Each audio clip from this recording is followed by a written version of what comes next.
Oliver Glasner of Crystal Palace. He was quoted as saying, "My only complaint is the U.S. team didn't talk to us because Chris was struggling with his calf for many weeks." Well, you knew he was struggling with his calf, Oliver. I'm going to borrow your phrase, Tim.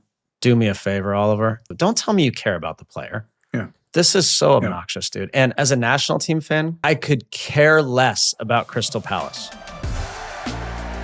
Unfiltered Soccer with Landon and Tim, presented by Volkswagen. Volkswagen has long been a supporter of soccer in America and has proudly been a partner of U.S. Soccer for over 5 years. LD, Season 2. Season 2. Unfiltered Soccer with Landon and Tim is upon us.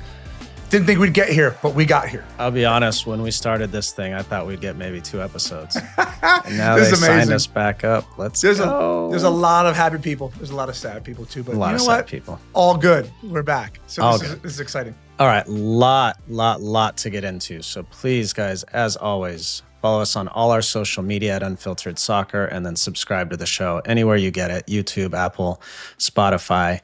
Leave us a rating. It helps people find us. We got a big season and a big year coming up. So we want many people as possible listening, talking, chatting about the show. Should be a lot of fun.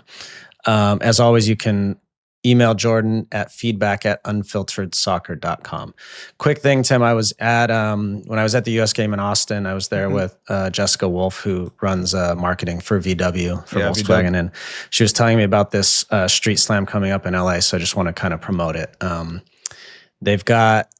It's a street slam. It's in LA on the 15th of November. There's 12 teams from across the country. They compete against each other. You'll see VW everywhere at the tournament. They've got it on the jerseys. They got vehicles there. We got to get one of those little buses. Got to get a jersey. Got to get a bus. You got yours. Mine's back there. Yeah, I got my bus. A lot of teams are even taking a road trip in the VW bus to the tournament. So if you're in LA Saturday, check it out. It's sponsored by VW. It'll be a lot of fun. She was telling me all about it. Well, you and I need a VW bus road trip. That would be so rad. It's happening. Love that. Unfiltered bus. All right, we'll do it. Okay, let's jump in. So the squad got released for the national team. USMNT and USLNT. Boy, is there a lot here, and we're going to get into some of it later, but let's start with some of the notable absences. Yeah. Christian, the first one. So he just returned this weekend. He played 20 minutes. Played pretty well, actually. I watched the highlights, and he looked normal. He looked fit. It was good for him to get the time off. That's number one. Malik Tillman injured as well. He's subbed on in the last 2 games for Leverkusen, but I think they're gonna be cautious with him, and you're gonna start seeing a theme here. And I know you're gonna have a lot to say about this. Alex Indejas, thigh injury. He subbed on this weekend in the second half. Johnny Cardozo's been out. He recently returned to training. He had an ankle injury. Timothy Weah has a thigh injury, another muscle strain there. Anthony Robinson, which we will talk about. Cam Carter-Vickers, Achilles injury.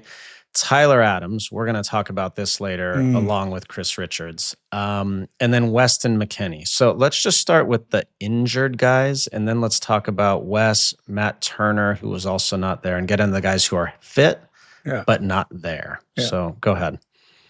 Where do you want me to start? I mean, tee me up. This list is crazy, by the way. Jesus Christ. Yeah. It's a theme. It's a theme that the injuries happen. I know I'm not stupid. I know that injuries happen. It seems like with this national team, injuries happen a lot. Maybe it's a timing thing. Maybe it's a freak timing thing. But the headline for me has always been with this crop of players, we never get our best team together, right? We don't.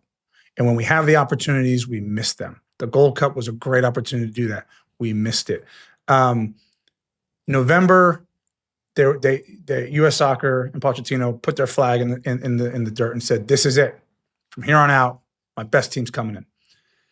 And here we are. And they did, I think, for the most part, right? Yeah, the last one, October. October. Now November. Yeah.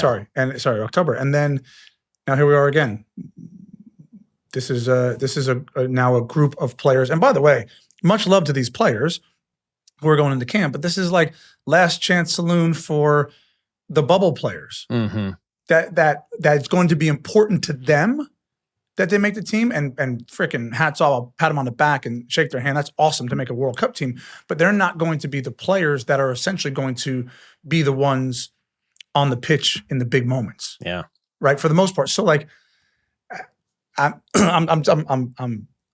flabbergasted at the amount of injuries that we have within our team on a consistent basis. You're allowed to get injured. But the other part of that is there's a mentality piece, Landon, because I firmly believe, because I lived it with myself, you lived it, I lived it with other teammates who are full internationals. When you play at the highest level, because of return to play protocols, right? And for people who don't know who are listening, return to play protocols is a phrase that crept into soccer over the last 2 decades. And it's basically when you get injured, you go through this plan of action to get you back to 100% fitness. And 100% fitness basically means you can play in a Premier League game or a Serie A game. Like you ain't playing in those games if you're not up to speed, right? That's just how it works. And so my understanding, because I lived it, is when you are back up to speed and I can compete and I can play in a Premier League game, yeah, I am fit. That's how it works. Now, I might still be injured and I might still hurt, but I'm fit. Mm-hmm. Okay, so anytime I had an injury, LD, and I played for Everton or United on the Saturday, I was getting on the plane on Monday. It still hurt, my elbow, my hamstring. I still hurt, but I was going into camp. Because if I can play, I can play. Yeah. You get what I'm saying? Yeah. The other thing, Tim, is generally what happens is you get on the plane, you go, and then they assess you. Sure. Right. So then if you're not fit or you're not, or they say, okay, it got irritated in the game, Christian's a good example. He plays 20 minutes. You get on the plane, you come into camp, they evaluate you, and then you say, okay, you know what? He's probably should not play in this first game. Sure. We're going to give him a half in the second game. Sure. And meanwhile, and I've said this all, and we're beating a drum here, or a dead drum, but there's value in them just being in camp together. I know. Forget about the games. Like there's just value in that. So I don't want to lump everything in together, but this feels like a little bit of a regression because it's not like Anthony Robinson is injured. He is not playing right now. Yes. I get it. Correct. But between Zendejas, who went back in, Christian, who played, Tillman, who played, these guys were on the field. Yes. Right, to your point. So it would be nice at least to see them in camp. I get it. It's an opportunity for other guys, and we'll get to those guys, but it's just a recurring theme. And we don't mean to lump them all together, but the fact of the matter is this happens constantly. This literally, I know. We're not making this up. This isn't like an opinion, and I know some people love me for my opinion. Most people hate me for my opinion. This isn't an opinion. Right. This is our best U.S. soccer players are consistently not coming into camp. Are they coming into camp? Yes. Are they consistently coming into camp? No. That's a fact. That's a fact. So we're not making anything up here. Anyway. Right. Yeah. And I would say if Berhalter was the coach still, you would say, okay, it's fine. These guys have been around him for 5 years. They know how he plays. They know they expect it. Again, this is a new manager who still hasn't had his full group together, and they're still learning each other. They are. So, yeah, no, but here's the thing, and I said this before, and it sounds a bit flippant, other than it needs to be implemented. And when it's implemented, it will become the norm. Mm-hmm. The U.S. manager, from the day, every time the manager changes over, you have a meeting, right? They bring you into camp, you have a meeting. Hi, I'm the coach, and so-and-so, and this is how things go. The camp and U.S. soccer need to just simply mandate. The next coach comes in and goes, guys, I need a commitment from you. Not a, hey, I really like the U.S. national team, I want to be here. I need a commitment. If you can't commit to me, or I see over the next 12 months that you are not committed, I've got no use for you. You might be the best player on the team, but I got no use for you. And I know it's a big stance, but I tell you what, I've mentioned this before on the podcast. Playing for your national team in a World Cup means everything to legacy, to your wallet. It means everything to a football player. If you take that off the table, I bet you'll get some commitments.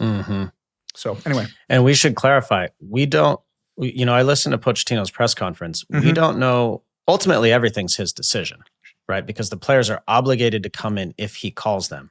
We don't know if the players called in what case and said, please, I need to rest. We they don't talk. They don't talk. That's true. That's true. Talk. That's been put on record. In between camp. Yeah, that's true. That's true. Well, okay, let's get to Weston. So this was a confusing one. And I want you to talk about when you have a new manager, because I think there's this popular comment in world soccer where people say, well, he's got a new manager, so it's best that he stays there and performs and gets in the good graces of his new manager. So tell people, what the realities are when that happens. I didn't understand this one. I actually asked you for clarity, and then you kind of said basically that they had a new manager. Pochettino had mentioned he wants him to stay there. That's kind of how I'm following it, right? Yeah, I believe so. Yeah. So I'm baffled. Did I already say that on the show? Then maybe I'm just baffled all day. I'm baffled by this one because I think I'm right here. If I'm wrong, I'll hold my hand up, but I think I'm right. If he doesn't come into this camp, which he's not, the next time he's available to come into camp is March, which is the next camp, right? Yeah. And I then believe it will be 1 calendar year where he's only been in camp with the national team 1 time. Correct. I think that's what Andrew told us. Yeah. Okay. That's crazy. That is wild. If you that's think crazy. About so that. Again, people, season 2, again, we're going to keep a lot of receipts, but season 2, people call us crazy, right? People disagree with our takes. I hope nobody in the U.S. soccer community, fan or otherwise, can disagree with the fact that is crazy. Probably our top 3, certainly top 5 best players, hands down, has been with the team 1 time in a calendar year. You made a great comment, Tim, when we talked about it yesterday or over the weekend.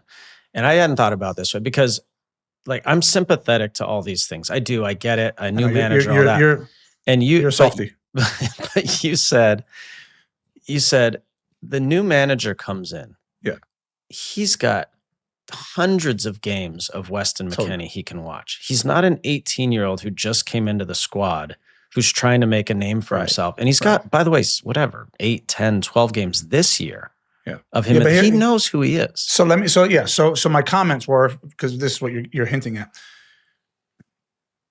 You are who you are. Now, this might be water under the bridge, okay? But you are who you are. Your reputation precedes you.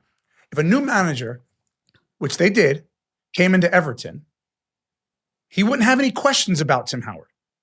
He knows exactly who I am based on my body of work. Mm-hmm. Also, Weston's going to be all the other internationals at his club are gone. Right. They're going to their national team. Right. They're not even there training. So he's going to be training with the skeleton squad or some reserves, some other guys. So I can assure everybody who's listening, you are not impressing a manager in a 10-day international window back at your club. And by the way, if that was the case, I'd say to my manager, you want to assess me? Well, I'm going to play 2 games. I'm going to play 2 really good international games. You should watch that 180 minutes because I'm going to be on the pitch. So I don't know how apparently the players and the manager don't speak with the U.S. team, but if they did have a conversation, I'm curious. Did Poch say, hey, Weston, I'm going to leave you out? Because I've also had managers. Well, you've just said they don't speak. Okay, but camps, hypothetically, right? So, I've had managers. Len, I can't tell you the amount of times I've had a manager, and it wasn't terribly often, but they've said, "Hey, Tim, I'm thinking of, I'll leave you out because I said, "What? No, I'm coming in. I'm absolutely coming in. Why wouldn't I come into camp? Mm-hmm. If you weren't planning on playing me both games, maybe I'll play 1 game. But so I don't even know how that was accepted by the player. Would the player not want to say, whoa, hang on, I want to come into camp? Why wouldn't you want? So this again tells me that the national team isn't a priority. People are going to argue that with me. I think the World Cup for these players is a priority. I don't think the national team is a priority. But I will say in Weston's case, and I'm pulling back the curtain a little bit, I do know, in speaking to people, he wanted to come into camp. He did, and he was surprised. Okay, so that was a Pochettino decision. Fine. And again, Pochettino has his reasons for calling or not calling someone. Okay. So in that case, but was that always the case with Weston? No. There were probably camps in the past where he's like, oh, I don't want to. Now he's like, I want to be in every camp because he wants to make the World Cup team. Okay. So then what I would say to you is, and that's the water under the bridge part, your reputation precedes you. Right. If you're the best player, if you're the best top 3 or top 5 players on any team in the world internationally, there's question marks about whether you're getting called in or not. I mean, you and I can go down a list of the best players on the best top 50 teams in the world. There's no question marks about your top 5 players getting called into camp. So why is there a question mark with Weston? Whether the manager or it's him. Baffling. The other in your old position, Matt Turner not called in. I assume, Tim, that's just because he's out of the playoffs, not playing. I know he went to train with Forrest, but I assume it's for that. That's all I can deduce from that. Right? Yeah, I'm. You preface this. I have a lot of problems today with this roster. If Matt Freese is technically the number 1, right? Matt Turner is in the mix for your number 2, right? Yeah, theoretically, yeah. He's probably not going to play the game. So what does him not currently playing have to do with anything?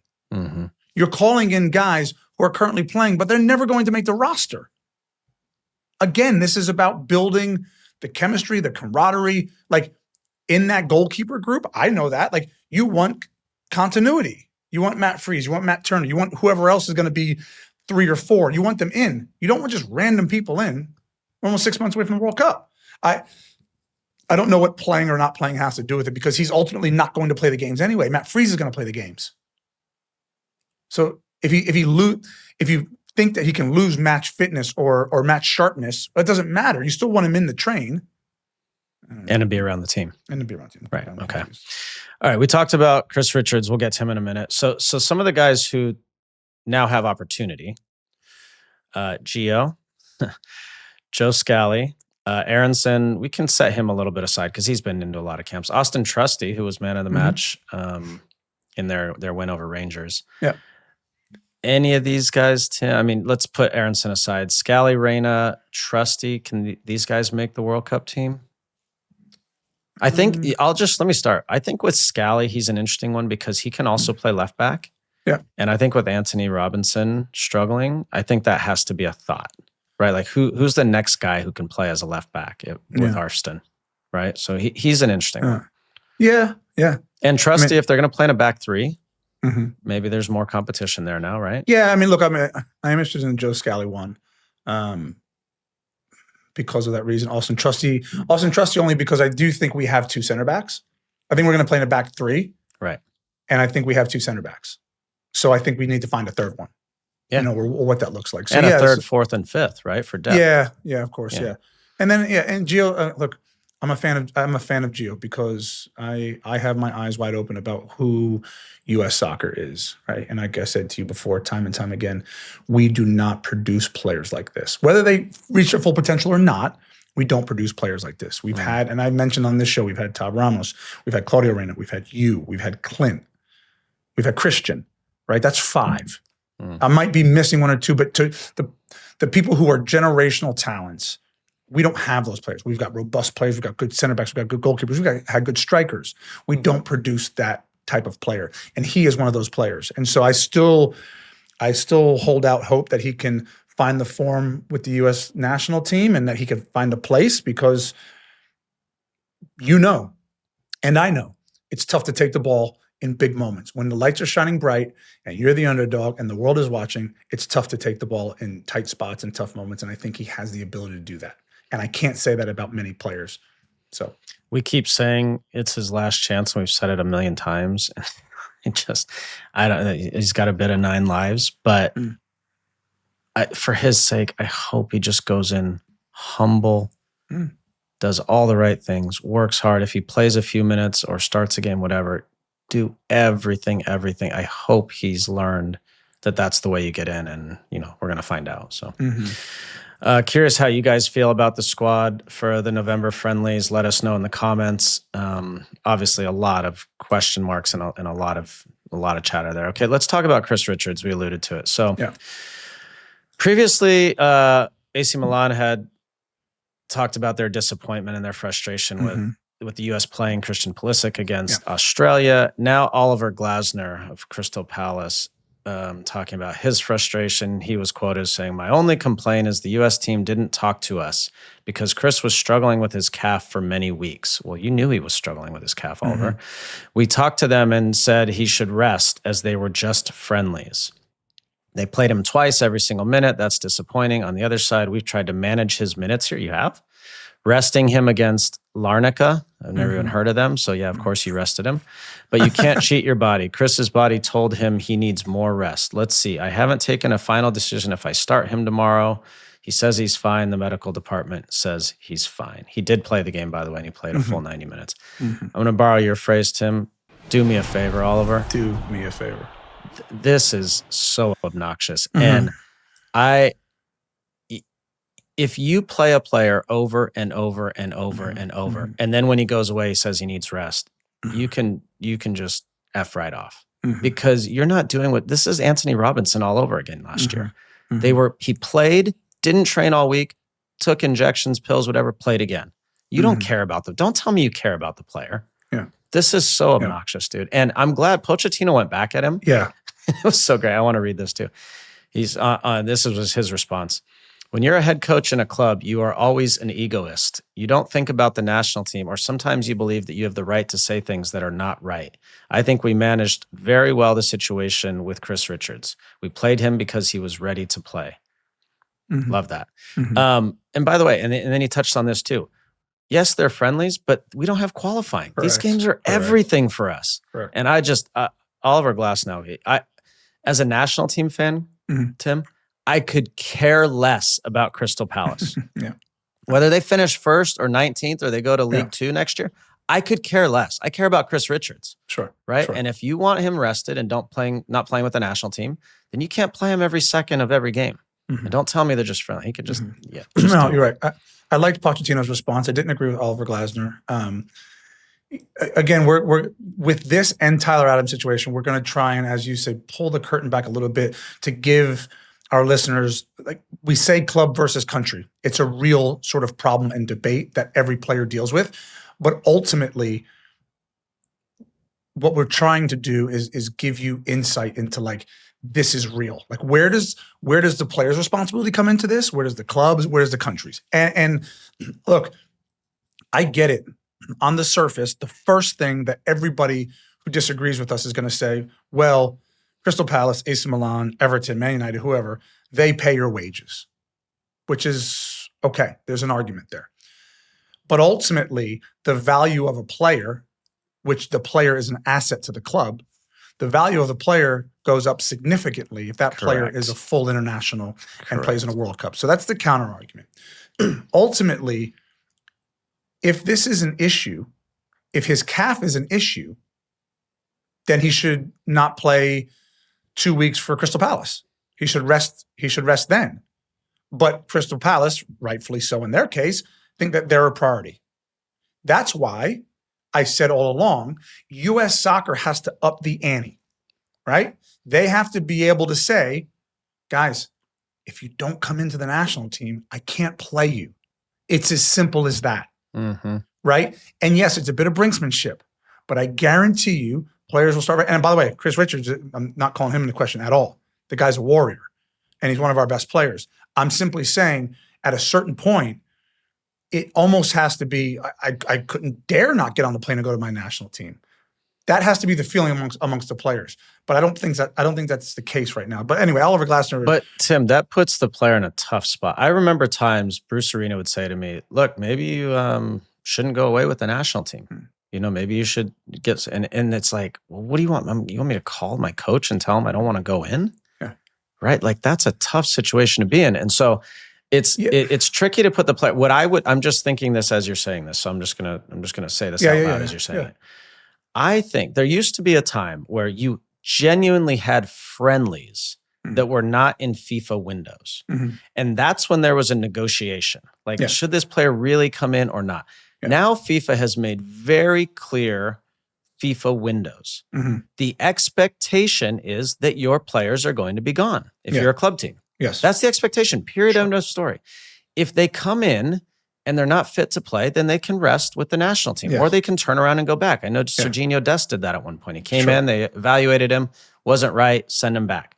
But the U.S. Soccer going forward needs to. They need to mandate that.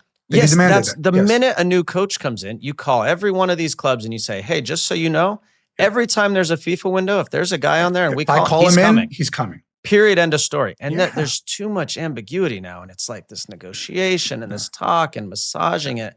And it's just creating a nightmare. The lack of clarity is creating a nightmare. Yeah. And look, the other thing is I've been there too. And I had a really strong personality, but and I played for managers that I respected. But that was also suggested to me from time to time, like, hey, maybe you don't go in and rest. And I had played with 2 broken fingers at one point.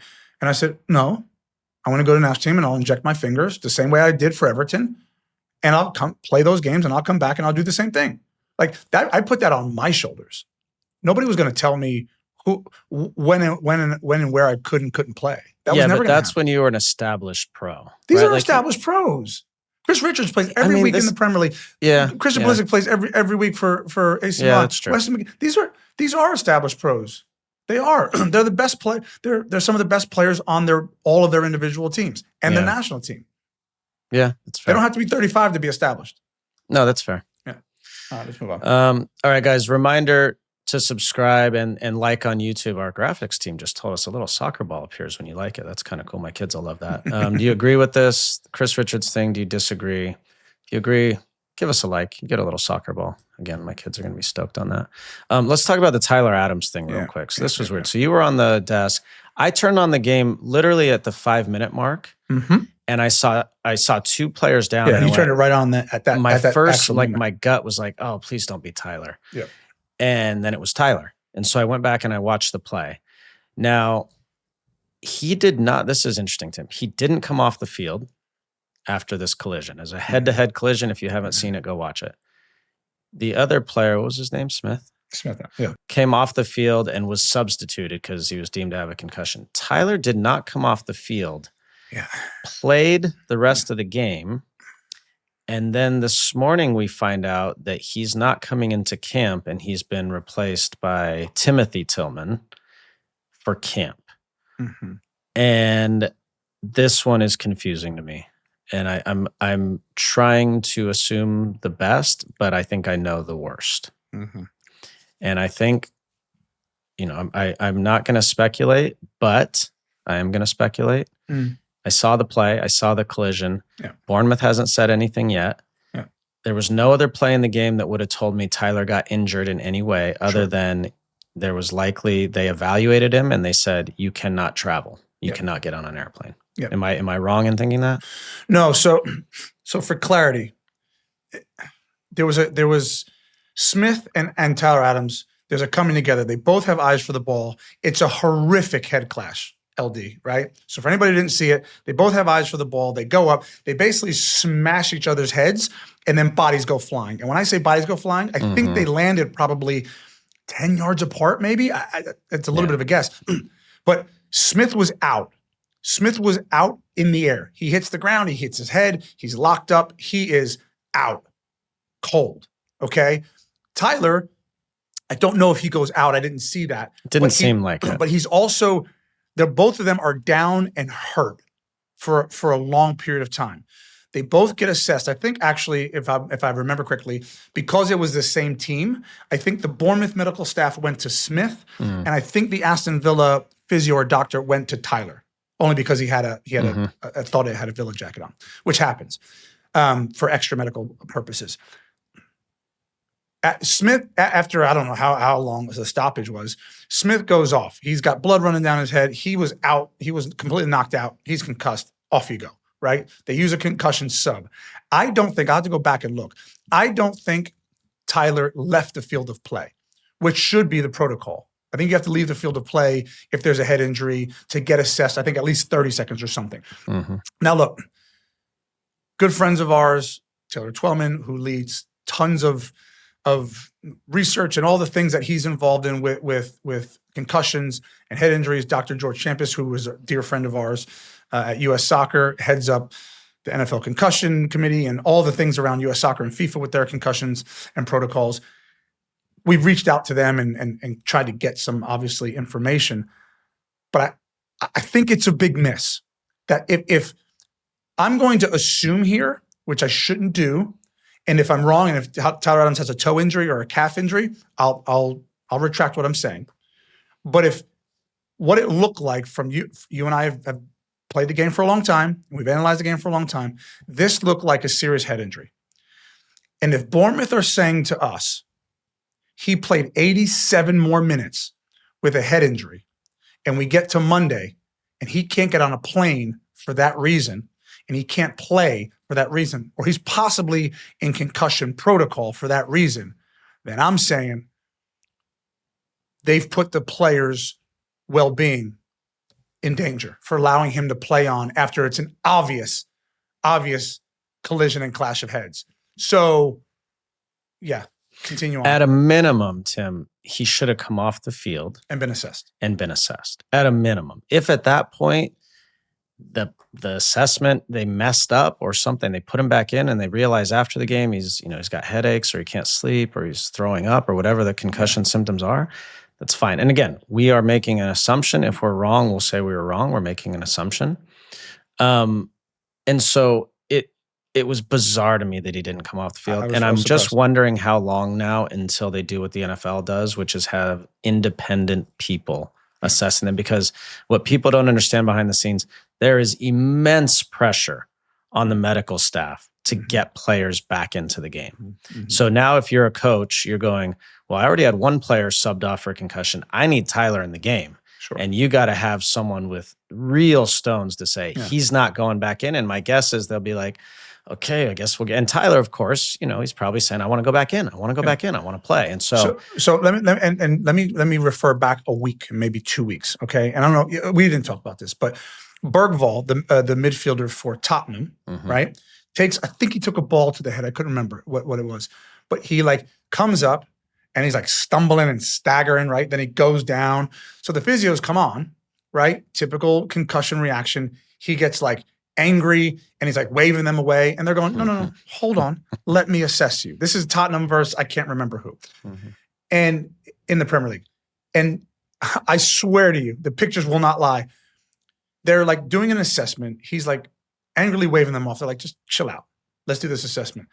Bro, they must have said, follow my finger because they put their finger in front of him with his eyes. He went like this. Go look at the picture. He turned with it. Bro, he turned with it. And I immediately thought, he ain't there. So they take him off and he's annoyed. They take him to the touchline to further assess him. He was annoyed. And you could tell he's pushing people away. Credit to Thomas Frank, the manager at Tottenham. Thomas Frank, because this kid's begging to go back on. Thomas Frank, the player Bergvall's here. Thomas Frank is here. Thomas Frank looks straight at the physio. Doesn't even look at him. And goes, basically, can he go back on? And he said, no, the physio. He looked at him again. He said, he's out. He said, yes. Didn't even look at Bergvall. Just went to a substitute, got him on and went. So he didn't even take the player into consideration. Yeah, and that's the way to do it. So the Tyler thing, watch this space. It's Monday. Yeah, it's going to be interesting. I'm guessing, this is going to get released. Our episode is going to get released tomorrow. I would imagine we'll have some more facts as the week goes on. Yeah. And so again, I think what we need to do is for our audience is paint this picture of the national team is stupid. They're playing Chris Richards, and the national team is stupid. They're playing Christian Pulisic. Well, guess what? This club versus country debate goes both ways. Okay, and Bournemouth, if there's a problem and Tyler Adams is in concussion protocol, then there needs to be some answers. Agreed. All right, it's stoppage time, sponsored by FanDuel. Secure your chance to score $150 in bonus bets today. Download that FanDuel app to check out today's soccer daily specials betting odds. This week, we're focused on the international break, so let's look at the U.S. men's national team versus Paraguay. I have, of course, the U.S. to win. And I believe our guy Flo Balogun, who's in fantastic form, will come back in, keep his run of form going, and score on Saturday. All right, reminder for you guys, and we will remind you a few more times, live stream after the game Tuesday night, after the U.S. men's national team Uruguay game next Tuesday. We will have a live stream for our reaction right after the game, right around 9:15 Eastern time or whenever the game ends. So make sure you guys are tuning in. Again, live stream after the game Tuesday night after the U.S. men's national team plays Uruguay. All right, Tim, let's take a break. When we come back, we will talk MLS playoffs. Man, there were some good games. Also, Premier League from the weekend right here on Unfiltered Soccer with Landon and Tim, as always, presented by Volkswagen.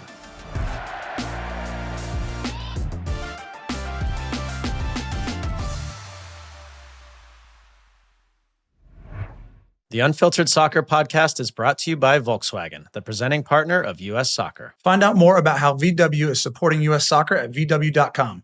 And check out the Tiguan, bringing nice things to everyone. Rolling sound, quiet. Reset. Hi, I'm referee number 2. So sorry I'm late. Violation. Red card. And cut. I can do it again. Moving on. Oh, we got it. So this is your car, huh? Yeah. Bye, guys. How much are we paying this guy? I don't even know who that is. You can see the most recent soccer odds, place your bets, and build your parlays on all upcoming soccer matchups on the FanDuel app. Right now, new customers can bet $5 and get $150 in bonus bets if you win. You can place a bet on the game, apply your profit boost, and enjoy boosted winnings when your bet hits. You get paid instantly when you win. Secure your chance to score $150 in bonus bets today. Just download the FanDuel app to check out today's Soccer Daily Specials betting odds. Don't wait. Download the FanDuel app today. Must be 21 plus and present in select states. For Kansas, in affiliation with Kansas Star Casino, or 18 plus and present in D.C., Kentucky, or Wyoming. Opt-in required. Bonus issued as non-withdrawable profit boost tokens. Restrictions apply, including any token expiration and max wager amount. See terms at sportsbook.fanduel.com. Gambling problem? Call 1-800-GAMBLER or visit fanduel.com/RG. Call 1-888-789-7777 or visit ccpg.org/chat in Connecticut or visit mdgamblinghelp.org in Maryland. Hope is here. Visit gamblinghelplinema.org or call 800-327-5050 for 24/7 support in Massachusetts or call 1-877-8-HOPE-NY or text HOPE-NY in New York. There's a certain energy to soccer in Latin America. The footwork, the creativity, the passion from fans. It's more than a sport. It's a rhythm. That same spirit shows up in Café Bustelo. Bold, vibrant, smooth. Turn up the Latin flavor Café Bustelo has been bringing for generations. You can't miss this iconic staple anywhere. From the bodega to your local grocery store, they are everywhere. And now there's even more to love. They released a whole new line of roasts to match every mood. Light roast, medium, dark, and dulce de leche. Each one with its own vibe. Available in pre-packed bags and K-Cup pods. Delicious hot or iced. However you take your coffee, Café Bustelo shows up strong. I like mine black, strong, every afternoon. Café Bustelo is more than coffee. It makes you feel alive. Try the new Café Bustelo roasts today. Right, so we're in the thick of the MLS playoffs, LD, and there were some results this weekend, which are interesting, exciting, one or two boring ones, but when you move on in the playoffs, it's not terribly boring. So I think we have to lead with Inter Miami, Lionel Messi, and the 4-0 drubbing of Nashville. I think that's where we start. Yeah, they were good, man. And I was nervous for Miami fans, my old teammate David Beckham, that the Suarez thing could impact them. And then Messi just said, don't worry about it. It's crazy. Another 2 goals, another assist. They were absolutely scintillating. The weird thing now is, I know you've said with Miami, they put all their eggs in the championship basket, right? Yeah. But because they didn't put as much emphasis, because they had a gazillion games this year on the regular season, now they've got to travel to Cincy, who beat Columbus. Brenner, who came back from Udinese this year, really late loan acquisition, scored 2 goals, was fantastic. And so now this matchup, Miami at Cincinnati, is going to be phenomenal. Right. It's in 3 weeks, by the way. Right. It's in 3 weeks, and we'll get to that. But so you're saying basically because they don't get the advantage of being at home. Yeah, I mean, look, they don't care as risk. much, but since he's a tough place to play, man, and when you go into the playoffs, going on the road is tough. In a one-off game, it's really tough. The one caveat to that, and I could be wrong here, but like Messi's a traveling circus, right? So like, yeah, well, you have more fans. I get it, but there's going to be so many amazing fans in the building. Will they all be dude? There's a lot of people, and I said this when I went to New York, NYCFC. Yeah, there was like a ton of kids wearing Messi jerseys who were like NYCFC fans. You know what I mean? All right. So the counter to your caveat is, I think Messi over the last year and a half. I'm not saying he's a villain, but he's done some things with like the referees and other players and whatever, where, you know, there's always this the way it happens. There's novelty at first, right? Excitement, whatever. And then you play him again and you play him again. And then you're like, whatever, he's just another opponent. As a player, you do that. As a fan, you do that, right? Yeah. And so I think the fans now are like, whatever. I'm not sure. I don't know, Tim. I went to I think it was the Nations League final or whatever last year. Or not Nation, whatever it's called last year in Nashville. And yes, of course, there were some kids there with Messi jersey, whatever. But 98% of the Nashville crowd was like, anti-Messi. I mean, they weren't like booing him and like, but they were supporting their team. The risk is worth the reward, though, because if you get the rest is more important than home field. Yeah, I think for this team, we're gonna find out. So let me ask you a question. Right, put your coach's hat on because you've coached. I haven't, but is there? People are gonna think I'm mad. Is there a thought that you man-mark Messi? Now, before you comment, I'm not going to let you comment yet. Hear me out. If Messi decides, do you remember when you used to play Super Mario Brothers and you get the star and go boom, boom, boom, and then you could just run through everything? Like when Messi decides to get the star during the game, there is nothing you can do, right? There's nothing you can do. We played against him and you tactically do this and that. I'm saying in the NBA, right? In the NBA, when you have a guy who can go for 35 on any given night in the playoffs. NBA coaches will tell you they'll run a double team at him every play to get it out of his hands. And if the other guy beats you, you go, okay, cool. Fair enough. Yeah. I'm saying, people hate man marking, and I get it. If you just man marked him every time he stepped over midfield, are you better off than just going, you know what, we're gonna slide. We're gonna protect space because he doesn't care. Okay, so here's the problem, though. The problem is a lot of the goals he scores come off quick transitions. Like the first one the other night, it's a Nashville giveaway. Yeah. And so what are you doing? So when you let's say you are man marking. Let's say you're Cincinnati and you have whoever man marking. Sure.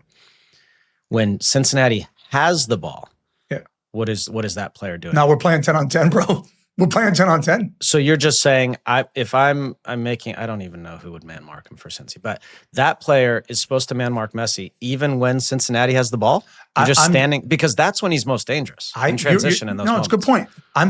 I'm saying we're putting a 2-touch limit on that player. You can get it, but you got to give it, and then find Messi, and then get back. Okay. No, I know. I mean, I know it's stupid, but like, what else are you going to do? No, but here's the problem is, if you give Messi one chance a game, he's going to score. If you give him 3 chances a game, he's going to score 2 or 3. And so you have to limit every chance. And to your point, no, I know, to your point, you just have to limit those moments. I don't hate it, I have to be honest, because it is a one-off game, and he's the one guy who can do things that nobody else in the league can do. And you have to think, we don't have the data on this, and we could get it, but when he does not score, or have an assist, what is their record, right? Because he makes every play. He makes every play. So I don't hate it. I don't hate it. Probably not going to happen, but. On the other side of the East bracket, so Charlotte lost at home to NYCFC. Yeah, NYCFC's cruising. They look good. They look good, by the way. That was a bad loss for Charlotte. That was a big opportunity for them in that franchise. So NYC now will travel to Philly. That'll be an interesting matchup. And then we move to the West. So last night, MLS After Dark, San Diego FC pumped Portland. San Diego FC, just a much better team. Portland have good players, but San Diego much, much better as a team. Your boy Dreyer's just insane, so nice. Huh? So nice. So two goals. And then what I think was the game of the weekend, Minnesota, Seattle. This was crazy. This was seriously what crazy a game. football. So if you didn't watch this, I'm just going to take you through real quick. So Seattle goes up 2-0 within the first 8 minutes. Which you think the game's over? I mean, decent chance, right? Yeah. Seattle's such a veteran team. They're still up 2-1 in the 40th. Minnesota gets one back, and then Joseph Rosala gets sent off for Minnesota for a headbutt. Which, by the way, I'm a firm believer. When you get a red card, you lose a game. Like, you can't win a game with 10. You shouldn't. And down. And then there was a massive chance for Rusnak to score in the 54th minute. He's got the whole goal gaping to him, and somehow he hits it off the post. And then you started to feel like, oh, no, it's going to be one of those. Yeah. Then Minnesota down a man, score 2 goals to go up, and then Jordan Morris scores a late equalizer to send it to penalties. And then they do, and I want to hear your thoughts on this. I don't know if we've ever talked about this. So Seattle brings in Andrew Thomas to deal with the penalties. Minnesota misses their first one. They kind of go back and forth. And then Seattle has 2 separate chances to score and win it. And they miss both. Minnesota ends up winning after Seattle bangs one off the crossbar. This game was wild. But I want to get your thoughts on subbing a goalie in for pens. I'm not sure I've ever gotten your opinion on that. I don't know if I don't know if it makes a big difference. I mean, I think there might be a mental side of that, like a psychological, like, ooh, they're bringing in a closer. This guy's really good, right? So you're trying to get Tim, because I took 70 penalties in my life. There are goalies who are much better at pens than others. There are. Yeah, I'm telling you. Right, but the fact of the matter is, it's such a low. There's not much risk in it either way. If you can do it, sure. I don't think it creates that big of an advantage. But I'm not opposed to it either way. I've seen teams do it. I don't know, because the mental piece too. Like, if for some reason Nick Raimondo was not healthy enough to play for Salt Lake, but right at the end they said, you know what, we're going to put him in for pens, I'd be like, oh crap. Okay, there is absolutely a mental piece of that. So, okay, fair. Anyway, it didn't matter because they lost, but what a game. Game of the weekend. So now I believe Minnesota goes to San Diego, and LAFC will go to Vancouver. So I think there's 2 phenomenal games there. LAFC, Vancouver. Minnesota's got to travel, by the way. Jeez. Yeah, that's a long travel. LAFC to Vancouver, phenomenal game, and then Miami, Cincy, great game. So going to be a lot of fun there. The Vancouver LAFC game is the 22nd at 9:30 p.m. Eastern. Cincy Inter, 5 p.m. on the 23rd, followed by Philly and NYCFC. And then the last game is San Diego hosting Minnesota United on the 24th at 10 p.m. Yeah. So this layoff, real quick. So there's 2 weeks in between, so it'll be 3 weekends since they play their last game. What's your take on that? I'm curious, because I did it a couple times, not that long, but that's very unusual. It's, as MLS has changed its playoff format, you always run into these international breaks during the playoffs. Yeah, I think I remember one time, and I can be corrected here, but I think there was one time where there was a really long layoff between like the semis and finals even. But nothing. I've got nothing concrete to say other than until MLS changes to the international calendar, there is no good format that will eliminate this long layoff, because you're going to run into this November international window. So. The reality, too, is when I used to go away, maybe 2 or 3 of us would go away for the national team, because we only had 2 or 3 internationals. Yeah. And now every team has 10, 12, 15, 20 internationals. So you just can't play these games without your best players. Did you ever play a game? No, you can't. There's no suggestion of that, right? Did you guys ever play a friendly match in that 2-week break, or was that too risky? Yeah, we would. No, we would. We'd either do an inter squad for like 45 or 60, or you'd get a college team out or something. But you had to play. Like, I know it's risky, and you try to tell everyone to be careful, but you have to play. Yeah. You have to. Yeah, fair. It's time for the Unfiltered Refresh, sponsored by Coors Light. Choose chill. Get Coors Light delivered. Go to CoorsLight.com/USLNT. LD, who chose chill this week? Well, a lot of options, because Premier League, there were MLS playoffs, but also NWSL playoffs. And I turn on ABC, and watched Gotham, Kansas City, because Gotham were up 1-0, and I was watching the last 30 minutes or so, and it looked like, Tim, Gotham were on their way. Yeah.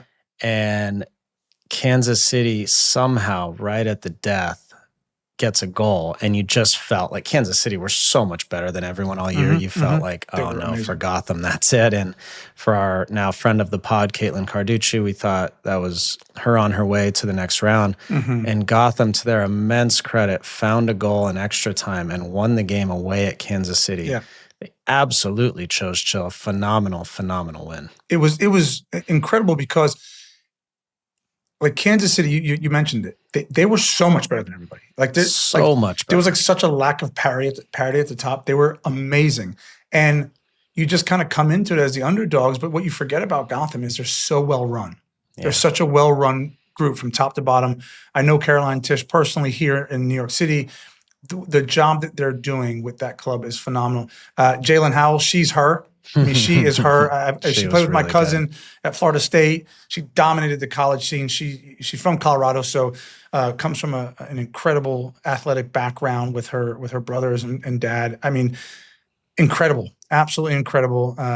Congratulations to all of them for choosing chill.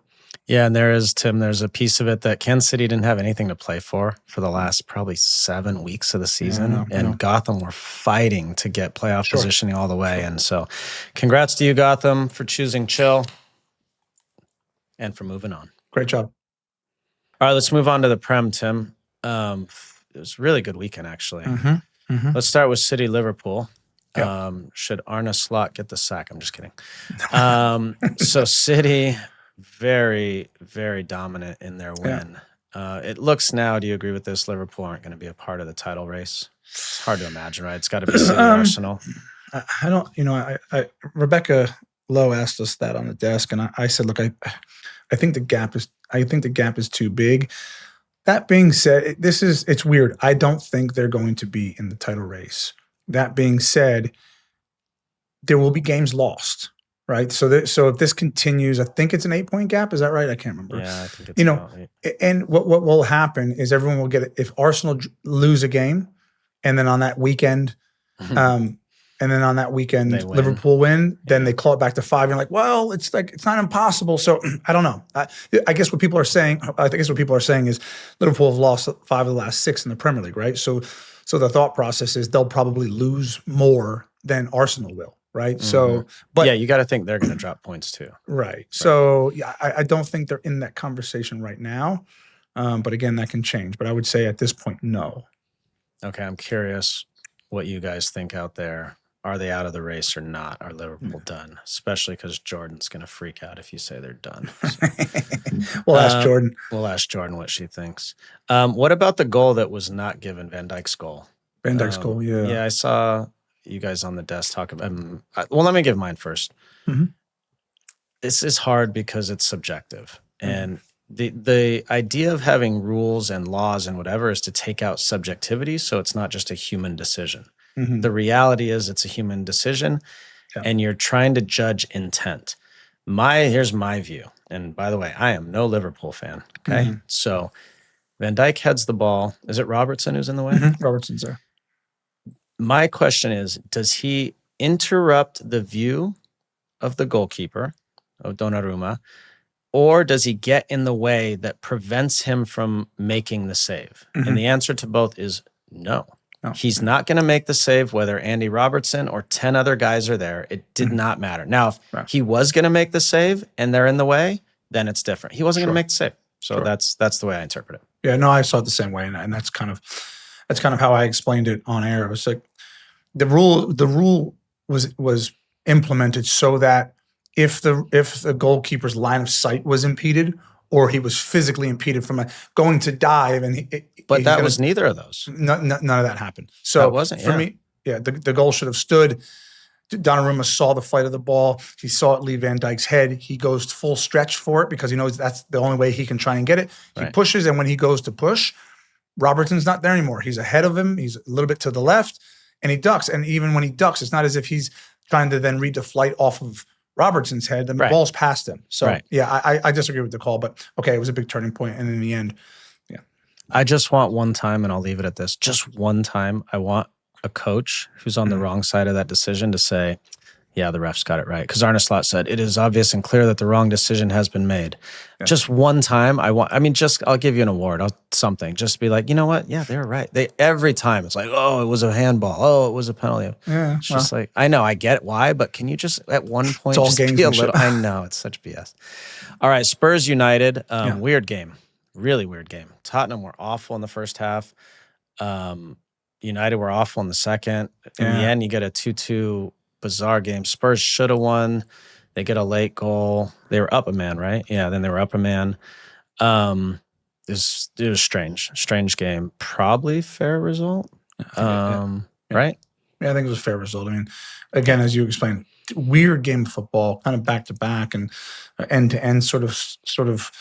You thought United were the better team, and then Spurs. I think they get booed off or something, and then at halftime, then they come back and they play well, and Charleston gets the goal. You think, okay, that's put them over the top, and then inexplicably we just can't man mark, and I can't remember exactly who it was, but I think maybe Brendan Johnson lets De Ligt run off the back of him, and anyway, I think both teams kind of like breathe a sigh of relief. I'm like, oh, we'll just get out of here and take the point, you know. Yeah. So yeah, weird old game. Congrats to Ruben Amorim being named Premier League Manager of the Month. That is probably the first time that's happened, right? Probably, I would think. Sunderland home to Arsenal 2-2. Interesting game. When I turned this on, it was 1-0 Sunderland. I was like, whoa, here we go. Because this was kind of that moment where you're like, are they for real or not? I was like, oh, they're kind of for real. They're a good team. Sunderland's a good team. They're a good team, right? Yeah. I mean, they're at a point now which is incredible. They're not getting relegated, right? Like that. Like they have shown, basically where they are, how many points they have. They're going to go from strength to strength. Will they win every game? They won't. Will they have some dips? Yeah. But like this is a good team, good manager. They've got great pieces. They brought Xhaka back from, he was at Arsenal. That was crucial. By Leverkusen. The guy who scored Ballard, he's been a monster on set pieces and defensively. They've got a good goalkeeper in Roofs, so he's very reliable. And then they got strikers who can put the ball in the net. So yeah, good team. They're a good team. Two things I want to talk. This Mickey van de Ven goal, did you see midweek? Yeah. Holy Jesus. Like, if Messi scored a goal like that, you'd talk about it for a year. This guy's a center back, dude. Center back. I forgot who told me. It was my buddy at the club who's a Spurs fan. He knows nothing about soccer. He's like, did you see this Van de Ven goal? And I'm like, nope. And I watched it. I was like, holy shit, what a goal, dude. Yeah. What a goal. The other team, because it's not Messi, the other team should just say, we're sorry, guys. We're going to walk off the field. Like he's run past 11 people. It's ridiculous. Not one person laid a glove on him. Like, it's got to be goal of the year. It's a center back. I don't know how, It's wild. Last thing is Max Dowman becoming the youngest player ever to appear in the Champions League. 15 years old, dude. I have friends with 15-year-old kids. This is crazy. You know what's wild? When you like Max Dowman, you're like, all right, he's 15 years old, blah, blah. Bro, he gets on the pitch. And if you were just watching the game and you didn't know any background, you're like, yo, he's nice. He's like silky. And you think 15, dude, he can't even he's got to have security, can't even get changed in the same dressing room as the senior players. Like, it's wild. It's wild. I will say on just the cautious side, like, I hope, and I'm sure, like, judging by Arteta's comments so far and just that they're careful with him in all ways. I'm sure they are. Just in all the ways, the media and the exposure and his ego and just letting him be a kid. And, I'm sure he's excited, but I want them to be careful. Yeah, Arsenal do a great job of fostering young talent. So I think they have Declan Rice too, like mentoring him. Yeah, he's like his older buddy kind of thing. So can't go wrong with Declan. He's brilliant. Incredible. All right, let's take another break. Come back. We will get into your questions in the AT&T Fan Connection. We will ask Jordan if Liverpool's title run is officially over. Right here on Unfiltered Soccer with Landon and Tim, presented by Volkswagen. Stay right there.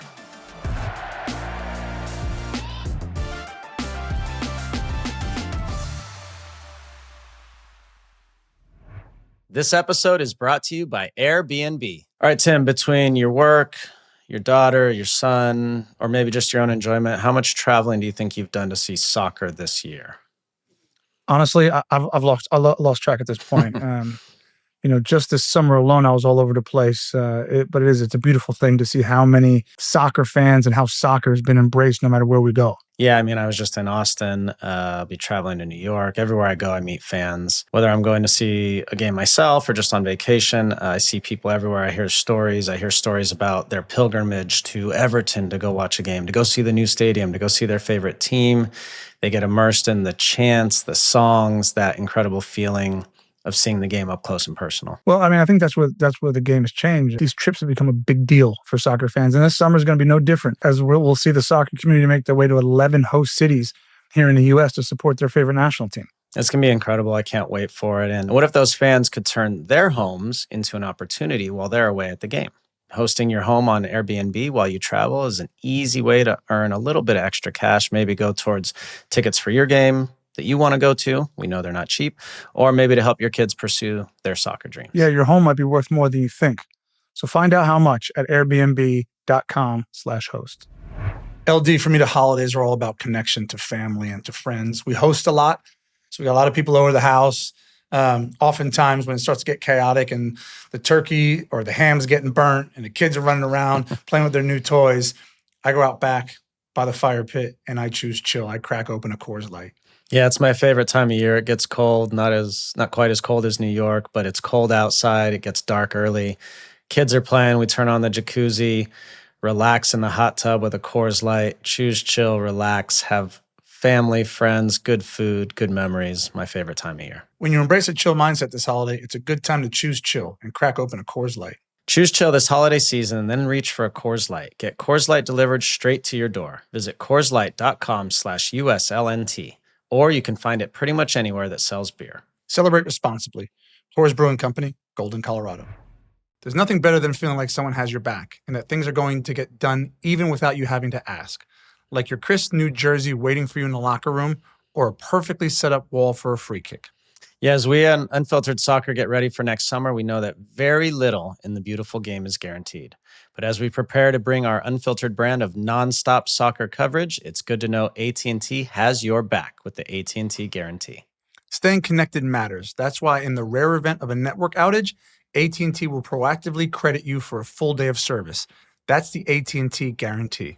Learn more at att.com/guarantee. AT&T, connecting changes everything. Credit for fiber downtime lasting 20 minutes or more, or a wireless downtime lasting 60 minutes or more caused by a single incident impacting 10 or more towers. Must be connected to impacted towers at onset of outage. Restrictions and exclusions apply. See att.com/guarantee for full details. It's time for the Fan Connection presented by AT&T. Every week we invite you, the listener, to connect with us by submitting your questions. The best way to grow the game of soccer in the U.S. is to keep asking questions and keep talking about the sport we all love. At AT&T, connecting changes everything. And on USLNT, our connections with you will help grow the game. Yes, it is that time, LD. The AT&T Fan Connection, where you guys get to holler at us and tell us all the things you love and hate. And Jordan also loves it because she gets tons of airtime. Jordan, welcome back to season 2. I can't believe they renewed your contract as well. I fought against it, frankly, but they dragged me back in here. No. You're just Jordan, the first question goes to you. Are Liverpool's title hopes done? Ooh, great question. Can you answer unemotionally? Okay. The answer to that is no. No. She's too tied up. No, here's my actual thoughts on if you really want to know. I do want to know. I think a year ago, when we first started this podcast, maybe 4 or 5 episodes in, Landon Donovan said on this very podcast that it was over. Liverpool had locked it up. And I was like, no, we can't function like that. There's too many games still to be played. It's not actually mathematically locked up. I was trying to be reasonable about it. Was Landon Donovan right or Landon Donovan was right, yes. Oh, interesting. And I do think that there are too many games left. There's too much of the season left for something potentially catastrophic to happen to Arsenal. I don't want that. I don't wish bad things on people because that's not a good way to live your life. Yeah, you No, but I'm just saying, like, there's too much stuff that could potentially happen. We saw what happened to Manchester City last season. Yeah. So do I think Liverpool's chances are high? No, I do not. I do not think that they're very good, but I do think there's just too much of the season. And a lot of, like, Arsenal's playing in the Champions League. There's just, people are playing too many games. We're seeing what's happening to the U.S. men's national team players. They're all made out of glass, apparently. That's different. That's different. Yeah, not analogous, but okay. Well, how many players on Arsenal are playing for their national teams? Yeah. So I'm just saying people have to play a lot of football. So let's not get ahead of ourselves. All right. Go on. Hey, I have a question for Tim Howard. Yeah, talk to me. Did you play in a penalty shootout? I did. Against Lady Vols? We never talked about the University of Tennessee Lady Vols soccer team. How'd that go, Tim?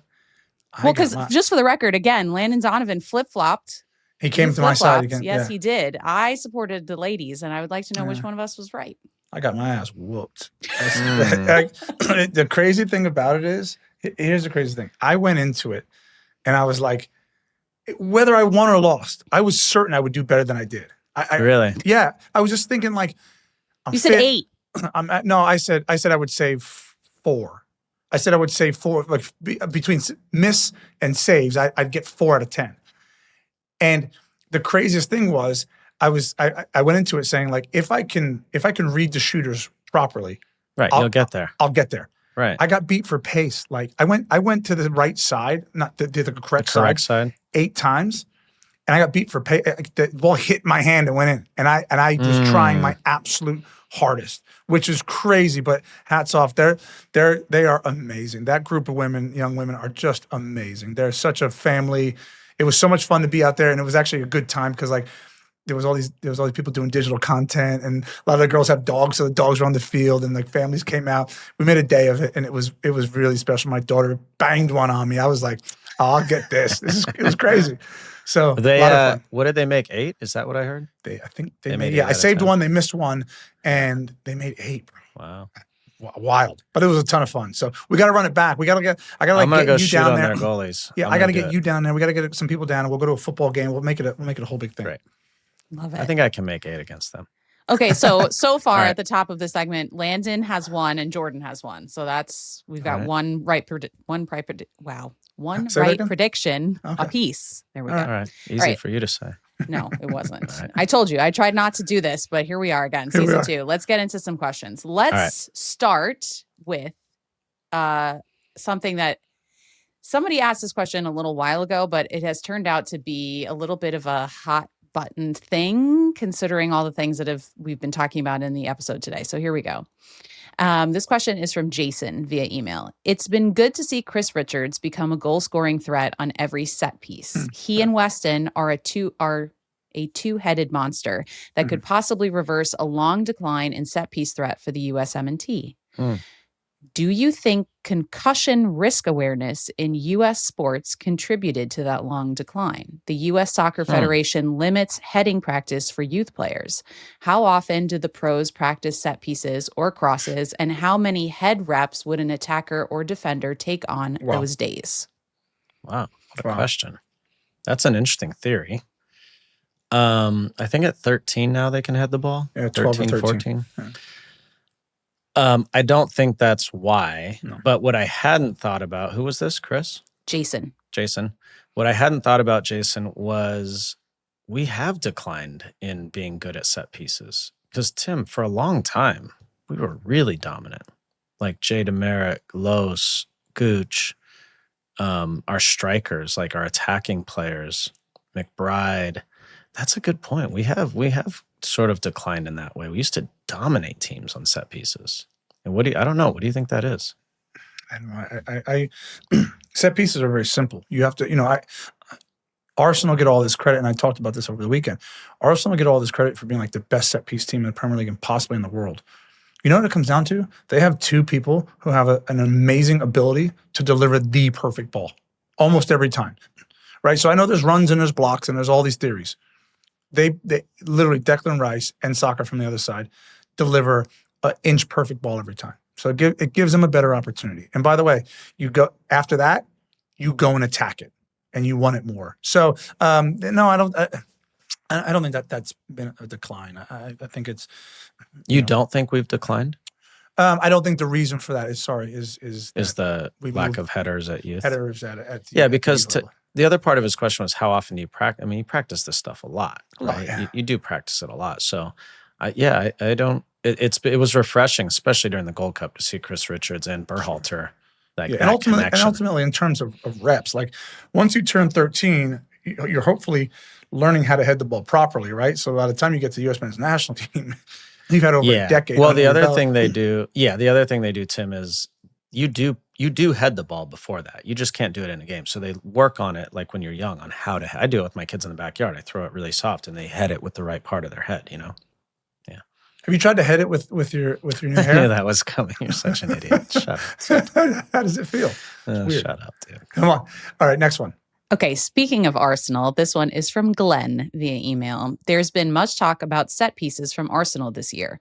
One commentator noted how Arsenal's most feared weapon is the set piece, much more than any single player. Does a threat like a set piece scare an opponent more than a world-class striker? Is it harder to game plan around set pieces versus a superstar like Haaland or Salah?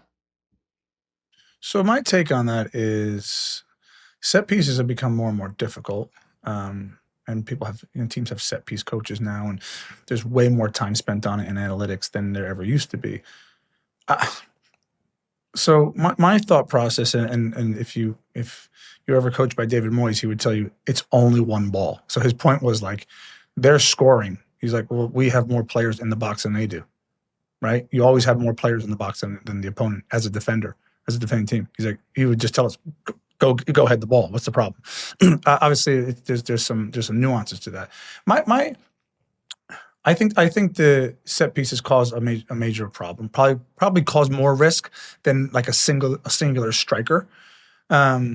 But what I would say about Arsenal, and I truly believe this, teams are failing themselves, because here's what Arsenal do. They played Sunderland, right, this weekend.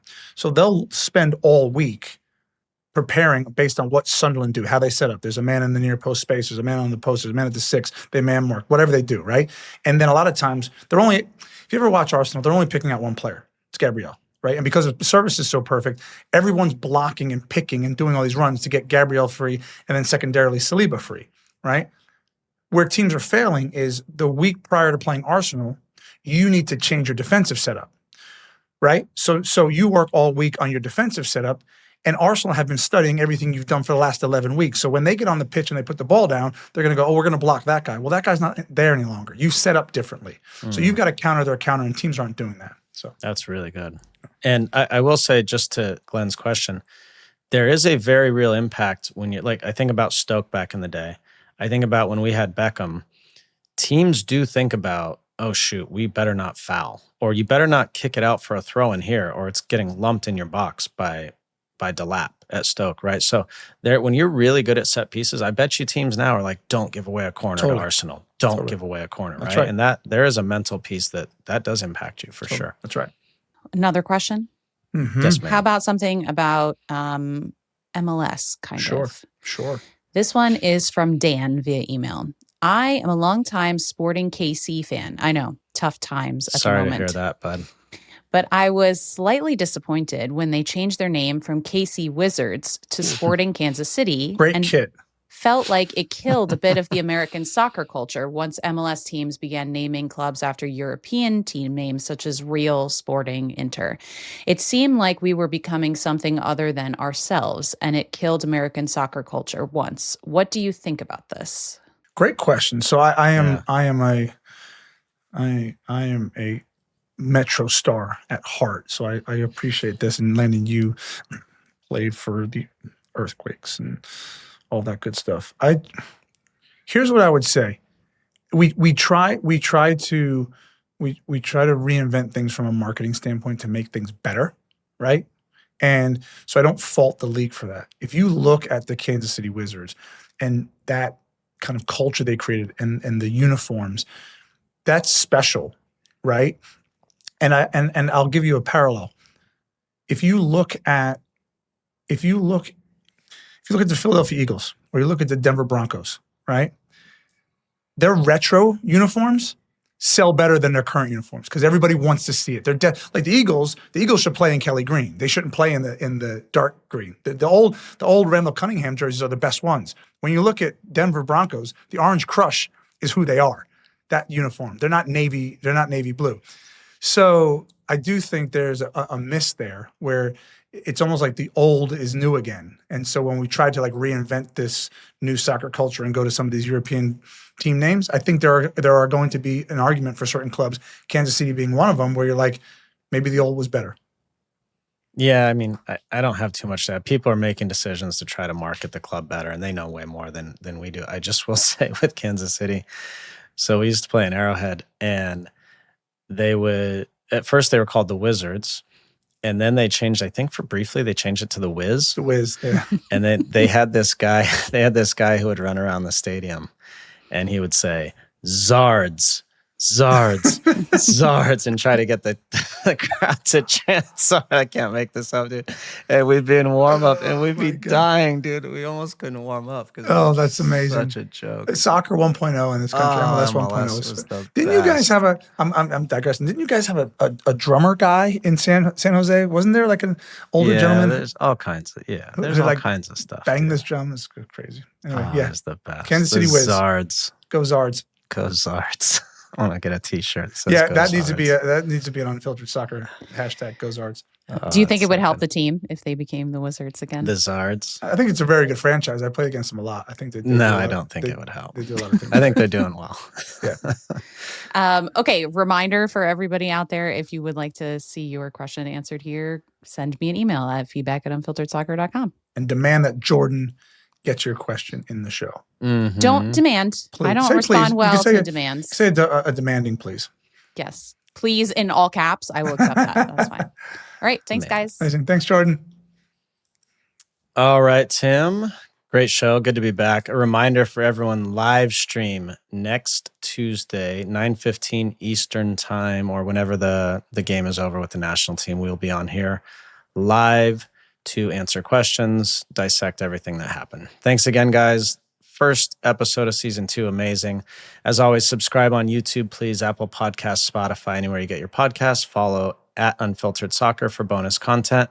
Thank you to our presenting sponsor, Volkswagen. We love you guys. Our Fan Connection sponsor, AT&T, and our Stoppage Time sponsor, FanDuel. Yeah, thanks for coming back. Thanks for showing us the love of season 2. We're excited for it. Obviously, the World Cup is going to fall during the season, so much great stuff. Thanks also to our Unfiltered Refresh sponsor, Coors Light, and our additional sponsors, Café Bustelo and Airbnb. Have an amazing week. We'll be back next Tuesday with another edition of Unfiltered Soccer.